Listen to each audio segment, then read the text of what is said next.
তোমরা সবাই লাইফে গ্রোথ চাও তো? প্রত্যেকে চায়, আমিও চাই, তোমরাও চাও, একজন স্টুডেন্ট চায়, বিজনেসম্যান চায়, এভরিওয়ান প্রত্যেকে এই গ্রোথ চাও। তো আজকে একটা সিম্পল ফর্মুলা বলছি, ঠিক আছে? সাপোজ কেউ আজকে ইনকাম করো 1,000 টাকা প্রত্যেক মাসে। কেমন হয় যদি 10 বছর পরে ইনকামটা 10,000 টাকা হয়ে যায় প্রত্যেক মাসে? আচ্ছা, কোনোদিন ম্যাথমেটিক্যালি ক্যালকুলেশন করে দেখেছো এর জন্য তোমাদের প্রত্যেক ইয়ার অন ইয়ার কম্পাউন্ডেডলি কত পার্সেন্ট নিজেদের গ্রো করতে হবে? এবার অনেকে বলবে, স্যার এটা তো খুবই সিম্পল। যদি আজকের আমি সাপোজ 100 থাকি আর 10 বছরের মধ্যে আমাকে 1000-এ পৌঁছাতে হয়, তাহলে প্রত্যেক বছর এই 100 থেকে 200 করতে হবে, 200 থেকে 300 করতে হবে, 300 থেকে 400 করতে হবে না। এটা সিম্পল ইন্টারেস্টের ক্যালকুলেশনে এরকম ভাবে হয়। যখন কম্পাউন্ডেডলি হয় কোনো কিছু, কম্পাউন্ড ইন্টারেস্ট একদমই এরকম ভাবে হয় না। তো 100 থেকে 200, 200 থেকে 300, 300 থেকে 400 এটা সিম্পল ইন্টারেস্টের কেসে হয়। কম্পাউন্ড ইন্টারেস্টের ক্যালকুলেশনে এরকম ভাবে হয় না। কম্পাউন্ড ইন্টারেস্টের ক্যালকুলেশনটা একটু অদ্ভুত। প্রত্যেকের ক্ষেত্রে সিম্পলি তোমাদের গ্রোথ দরকার, কিন্তু তোমরা গ্রোথের জন্য ভাবুনি অ্যাকচুয়ালি কি করতে হবে। চলো আজকে সেটা দেখাই। অবাক হয়ে যাবে, শকড হয়ে যাবে যে 10 বছরে 10 গুণ করতে গেলে তোমাদের কি করতে হবে। বেসিক্যালি তোমাদের যে হারে গ্রো করতে হবে সেটা হচ্ছে 26%। অর্থাৎ এবছরে যদি তোমার ইনকাম 100 হয়, সেটা নেক্সট ইয়ারে হতে হবে 126। দ্যাটস ইট, এতটাই সিম্পল। দেখো আজকের আমি কোনো বিশেষ কিছু বলবো না।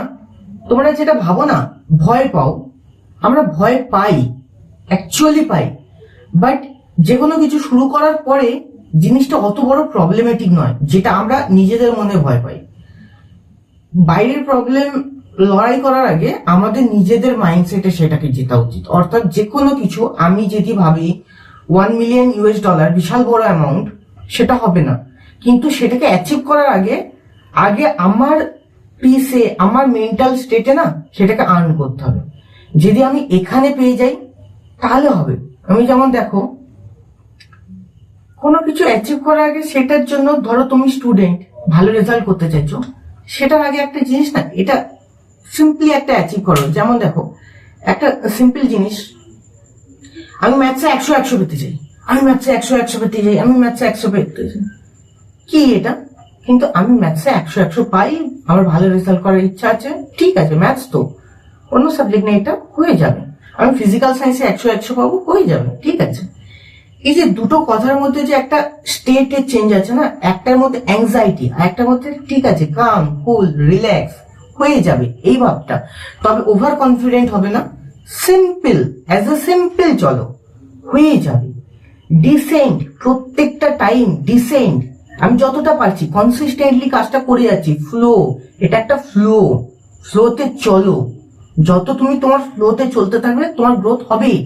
তোমার গ্রোথের সিম্পল ফান্ডা হচ্ছে কনসিস্টেন্সি, আর কম্পাউন্ডেডলি কতটা তোমাকে গ্রো করতে হবে সেটা পিওর ক্যালকুলেশন।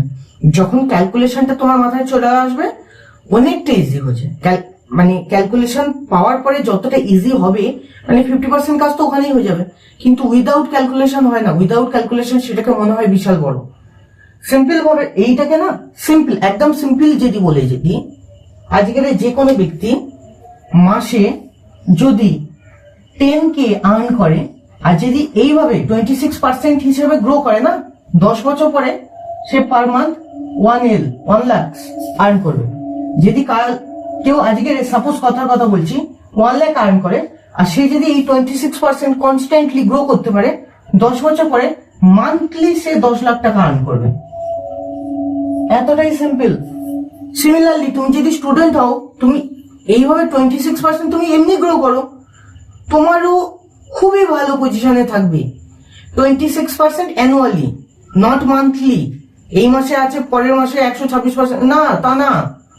এইখানে তোমার আর অ্যানুয়ালি 26% মানে বছরে কত হবে? 2.5%ও আসছে না, তার থেকেও অনেক কম আসছে, 2.2 সামথিং এরকম কিছু একটা আসছে। এবার দেখো, হয়, ইজিলি হয়। আমি অ্যাচিভ করেছি, করে বলছি, না করে বলছি না কথাটা। কিন্তু আমি নিজের লাইফে 10 ইয়ার্সে 10x গ্রো করেছি, আর তার জন্য সিম্পলি এই কাজটা করেছি। আমি ক্যালকুলেশন করেছিলাম, আমি ব্রেকডাউন করে দেখেছিলাম কি করতে হবে, তারপরে সিম্পল। আর আরেকটা জিনিস না, দেখো অনেস্টলি বলতে গেলে এটা একটু প্রবলেমেটিক হতে পারে, অনেকে আমার সঙ্গে ডিসএগ্রি করবে তোমরা, অনেকে বলে এ খারাপ ও খারাপ। আমরা যখন ভালো হই, আমরা সবার সঙ্গে যাদের সঙ্গে মিশি অলমোস্ট সবাই ভালো হয়। কেন বলছি, আমি আমার লাইফে দেখেছি অনেকে অনেকের সঙ্গে খারাপ বিহেভিয়ার করে, সত্যি করে, কিন্তু আমার সঙ্গে যখন হয়ে যায়, মানে রাস্তা কিরকম ভাবে বলি বলতো, রাস্তা তৈরি হয়ে যায়, মানে কেউ একজন আছে যে রাস্তাটা করে দিচ্ছে, এরকমই ফিল হয়। তো একটা কথা বলছি, নিজে পজিটিভ থাকো। দিনের শেষে আমি একটা কথা খুব মানি, ওপরওয়ালা যে মালিক, আমি কিছু না, আমি পারবো না, যে প্রভু আমি তো ফেল করেই গিয়েছি, তুমি আছো, তুমি আমাকে জেতাবে, ঠিক আছে। আর সত্যিকার বলতে ভগবান বলি না যে আমি ভগবান শ্রীকৃষ্ণকে খুব মানি, আর বলি যে অ্যাজ এ ফ্রেন্ড আমি দেখেছি কোথাও না কোথাও, মানে হয় না যেমন একজন বন্ধু থাকে, ভাই তুই চিন্তা করিস না, পরীক্ষায় পড়ে যাস না, যাস আমি যাবো, তুই আমার থেকে টুকে পাস করে নিস, সেরকম। তো আমি আমার লাইফে প্রচুর দেখেছি, আর আমি ওপেনলি বলছি, আমি কোথাও না কোথাও এটা খুবই মানি যে কেউ আছে। আমি অনেক সময় স্টুডেন্টরা, তোমরা যারা আমাকে জানো, আমি বলেছি যে আমি গডের প্যাম্পার করা চাই, ঠিক আছে। বলে না বাড়ির লোক বিগড়া হওয়া অলাদ, তো আমি সেরকমই মিলাই, ঠিক আছে। মানে ও আমাকে খুব ভালোবাসে, মানে বেস্ট, মানে কোলে করে তুলে রেখেছে ব্যাপারটা, ঠিক আছে, একদম মন থেকে বলছি, কোনো বানানো না, কিচ্ছু না। তো আমার তো মনে হয় আমার হয়ে যায়, আর আমার মনে হয় যে ওই পেছন থেকে আসে, ও সমস্ত কিছু করে। গ্রোথে তোমরাও সিম্পল একটা কাজ করো, এইরকম ভাবে চলো, আর এত টেনশন নিও না। আর আরেকটা কথা না, আমি তোমাদেরকে আরেকটা কথা বলতে চাই, তোমার ইন্টেন্ট, মন থেকে যদি তুমি ভালো লক্ষ্য নিয়ে কিছু করো, তোমার ভালো হবে। আর তোমার লক্ষ্যটাই ঠিক না, তোমার উদ্দেশ্য খারাপ, কোনোদিন ভালো হবে না, বাপের জন্য ভালো হবে না। আমি একটা জিনিস খেয়াল করি, আমি কাজের সময় আমার ইন্টেন্ট ভালো কিনা। আমার ইন্টেন্ট ভালো, বাকি সবকিছু বাদ দাও। আমার ইন্টেন্ট খারাপ হবে না, কোনোদিন হয় না, ঠিক আছে। আমি লাইফে সবসময় একটা জিনিসে ফোকাস করেছি, সবসময় একটা জিনিসে। আমি আর জীবনে অন্য কোনো জিনিসে ফোকাস করিনি। আমি শুধুমাত্র একটা পয়েন্টে খেয়াল করেছি, আমি কাজটা করছি, তো আমি কাজটা করার আগে জিতবো না হারবো সেটাই ফোকাস করি না। আমি কাজটা করার আগে শুধুমাত্র একটা কাজে ফোকাস করি, সেটা হচ্ছে ইন্টেন্ট। আমার ইন্টেনশন কি ঠিকঠাক? আমি যে কাজটা করতে চাইছি, আমার এই কাজটায় সবার ভালো হবে তো? আমার কাজটা কারো খারাপ হবে না তো? Intent, for me intent is everything. আমার কাছে ইন্টেন্ট ছাড়া কোনো কিছু নেই। মানে তোমার ইন্টেনশন যদি খারাপ হয়, তুমি বাপের জন্য ভালো জায়গায় পৌঁছাতে পারবে না। ইভেন তুমি যদি ভালো জায়গায় আজ থাকো না, একদিন তোমার পতন হবে। ইন্টেনশন খারাপ হলে সবকিছু বেকার। তোমার ইন্টেনশন ভালো যেন হয়, মানে at the end of the day তুমি বড় হয়ে তোমাকে উপরওয়ালা বড় করে করবে কি বলো তো? তোমার ইন্টেনশন খারাপ, তুমি লোকের বাঁশ দেওয়ার কথা ভাবছো, তোমাকে বড় করা হবে। বি লাইক, এরকম হয় না, ভুলে যাও ভাই, হবে না। আমি দেখো, আমি ভয় নিয়ে কথাটা বলছি না, আমার কথায় অনেকে অফেন্ড হতে পারো, আমার কিছু করার নেই। আমি তোমাদেরকে রিয়েলি বলছি, লাইফে দেখো গড আছে, গড তোমাদের হেল্প করবে যে সময় তোমার ইন্টেন্ট ভালো। আর প্রবলেম আসে লাইফে, প্রবলেম আসে, বাট প্রবলেম একমাত্র আমাদেরকে আরো স্ট্রং হয়ে ফিরে আসার জন্য আসে। প্রবলেম আমাদেরকে স্ট্রং বানায়, আমাদেরকে উইকনেস থেকে আমরা যাতে আরো স্ট্রং, আরো বোল্ড হয়ে উঠি, আমরা আরো হার্ড হয়ে উঠি, আমরা যেন সেই জায়গাটাকে ফেস করতে পারি, ভয় না পাই, সেই জন্য প্রবলেম আসে।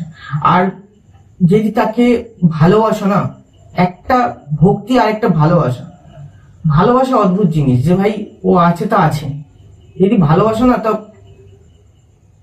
মানে কি বলবো, একটাই কথা, মানে সবকিছু এক্সপ্লেন করা অসম্ভব। যদি তাকে ভালোবাসো, একটা কথা জেনে রাখো, সে কখনো তোমাকে নিচে পড়তে দেবে না, সম্ভবই না। মানে দুনিয়া ইধার কি উধার হয়ে যায় যদি সে তোমাকে ভালোবাসে না, যদি সে তোমার পেছনে থাকে না। বাদ দাও। আমাকে এই ভিডিওটার কমেন্টস হয়তো অনেকে গালাগালি দেবে যে ভাই তুমি টিচার, পড়াতে পড়াতে কি কোন টপিকে চলে গেছো ভাই। এটা অনেকে বলবে যে ব্লগ করছে, এই করছে, ওই করছে। ভাই যা বলো বলো, আমার কিচ্ছু মাথা ব্যথা নেই। আমি তোমাদেরকে ক্লিয়ার কাট একদম মন থেকে বলছি, তোমার ইন্টেনশন ঠিকঠাক রাখো, ওপরওয়ালার উপর ভরসা, পিওর ভরসা রাখো, পিওর। ওই একটু একটু একটু খুঁজকুচ না যে ভাই করবে তা করবে, মানে বলে আমার মনে এসছে আমার এটা চাই, ঠিক আছে প্রভু আমার এটা চাই, আমি তোমাকে বলে দিয়েছি, এবারে এটা তোমার রেসপন্সিবিলিটি, সে করে দেবে। এই যেমন আমি আমার লাইফে একটা গোল দিয়ে রেখেছি, যারা ফেসবুক ঘাঁটো তো জানো, আমার পুরাতন পোস্টের মধ্যে গ্রিন কালারের ফটোতে দিয়ে রেখেছি যে 2039 মধ্যে আমার ব্যাংক অ্যাকাউন্টে 1 মিলিয়ন USD আসতে হবে। আমি জানি না কি করে হবে, আমি তাকে বলে রেখেছি ভাই তুমি করে দাও, আমার ওটা দরকার, তো বাকি তার রেসপন্সিবিলিটি, ও হ্যাঁ না সামাল লেগা, আমি তো বলে দিয়েছি বাকিটা তার রেসপন্সিবিলিটি। তো চলো নিজের গ্রোথে খেয়াল রাখো, সুখে থাকো, ভালো থাকো, নিজের হেলথের দিকে নজর দাও। আর কি বলি, একটা কথা বলছি, মন থেকে বিশ্বাস করো, মন থেকে ভালোবাসো।